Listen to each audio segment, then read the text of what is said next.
Today we are making one of the weirdest things from Harry Potter, butterbeer. Now it sounds really simple, but it's a sickly sweet drink that's for kids, that has alcohol, that's served warm. We're gonna do our best to follow those regulations in this video, so let's get into it. So very reluctantly, I am getting out my portable little hot stove here. I am gonna heat up this butterbeer. I don't wanna do it, but like, I want to be a little bit more authentic. I don't quite want to go down the route of making a buttery butterscotch beer because I think beer is disgusting. You guys know that. Beer sucks. We don't want to do anything with that. But I do want it to be warm, and I've never done that in all my years of making butterbeer. I have made an amazing butterbeer recipe. I tweak it every year a little bit and a little bit more.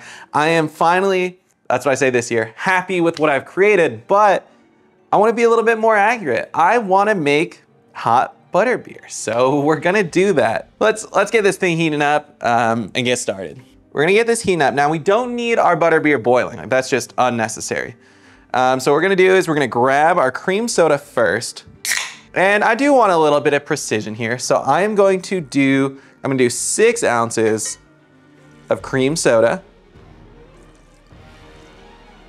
which I think is crazy. Important, guys, check it out, check it out. This is A&W zero sugar cream soda. Obviously, you can use full sugar if you want, that's totally up to you.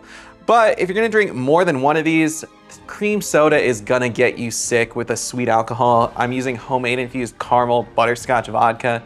It's just, trust me, sugar-free is the way to go. Kind of didn't even tell you guys what we need. So I infused this myself. Super simple. I grabbed my favorite vodka, Absolute, which is delicious, and I infused it with the caramel, no, I keep saying caramel, with the butterscotch discs. You can get a whole bag of them at the dollar store, and it makes for an incredibly potent butterscotch vodka. People like to ask, how much butterscotch candy should I use? Totally up to you. The more candy you use, the sweeter it's gonna be. And what you should do is just start with a little bit, maybe like 5, 6 pieces, and add some vodka. Try it after 2 days. If it's not sweet enough, add more, add more. That's all you have to do. So let's, oh, you can tell this is sugary.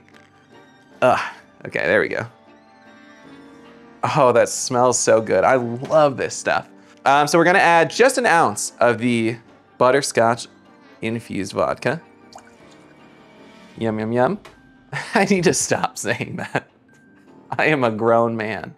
I am 28 years old and I say yum, yum, yum. Oh, man. All right, next we're adding caramel vodka. Now we could have done the same thing because I keep talking about it. You know how they have like the caramel discs or just the caramel candy? You could make this at home if you really wanted to, but I didn't feel like it. So we're adding an ounce of caramel vodka. It wouldn't mess with the color at all. It would just be a nice caramel color. If anything, it would actually probably help with the authenticity because we'd get more of that cloudy color. If you had made your own custom caramel vodka, it actually would help with the cloudiness and maybe even look a little bit more like butterbeer, but it's not a big deal. So let's add in our ounce of vanilla vodka. There you have it. That is all we need. We're gonna let this get warm. We don't wanna boil it. That's gonna get rid of some of the liquor. And this is boozy butterbeer. We don't want to get rid of the liquor. We're gonna toss a lid on this, let it get nice and toasty. Okay, so as I was saying, I don't really want this to boil. So we've had it simmering for about 2-3 minutes. We're gonna go ahead and cut this. There's a good amount of steam coming off of it. I think that's perfect. Let's just very carefully dump this all out now. Very carefully, I said. Jesus, man. The day I do this cleanly will be a day for all to see, but we haven't done it yet, so. So I got some steam coming off here. It's hot. It's a little bit warmer than I wanted it to be. That's butterbeer, right? Who cares? Let's toss on some whipped cream. This thing's hot, so we don't want to toss on the whipped cream yet.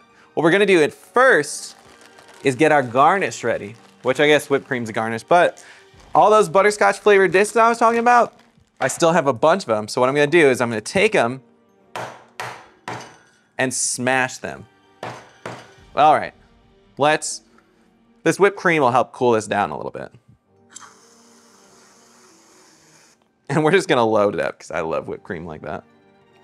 Ooh, look at that cloudiness. It's melting, it's looking beautiful. Let's throw on our butterscotch disc that's been crushed. Ooh, that is looking delicious. You could probably double this recipe to fit in this mug, but you know, I just told you guys my good quality recipe. We're gonna give this a little bit of a stir because I know it's a little bit hot. I wanna mix that whipped cream in there, make it delicious. Cheers. Butterbeer from Harry Potter. You know, before we try this, can we admire this? I mean, I think this looks beautiful. I think it looks just like it does in the movies for the most part, besides my glass being a little bit too tall. I'm excited about the flavors. We got the butterscotch, we got the caramel, we got the vanilla.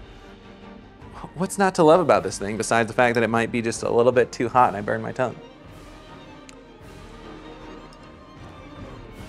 Oh, it's perfect. In the books, he says something about it like warming up your insides and like just tasting great. This is warming up my insides. I feel like I need to be watching, you know, people argue me on this one. The Prisoner of Azkaban is a great Halloween movie, but I really love their Christmas scenes in that movie. Maybe the Goblet of Fire is a little bit more of a Christmas movie, but I think the third one has good Christmas moments. Oh, it's so good. It's really, really, really good. It's buttery, it's creamy. At first I wasn't for, I didn't want to warm it up. I didn't really want to do that, but it worked so well. It's fun. It's not overly sweet, which is a major concern when making butterbeer.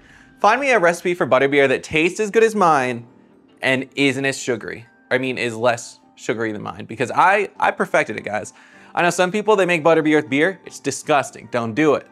Unless you really love beer, and then you shouldn't be watching my channel anyways. We have nothing in common. So good, so bomb.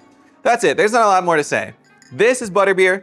I perfected it, I've made it beautiful, I've made it gorgeous, I've made it accurate. It is the best butterbeer recipe on the entire internet. That's it, that's a wrap on making butterbeer. Thank you guys for watching. I hope you get a chance to try this because it's absolutely delicious, but cheers. Don't forget, guys, do not forget the most important part. Leave a like, subscribe to me, and comment. Let's talk about our favorite Harry Potter movies, because for me, Goblet of Fire, hands down the best. But if you want to argue me on that, feel free to.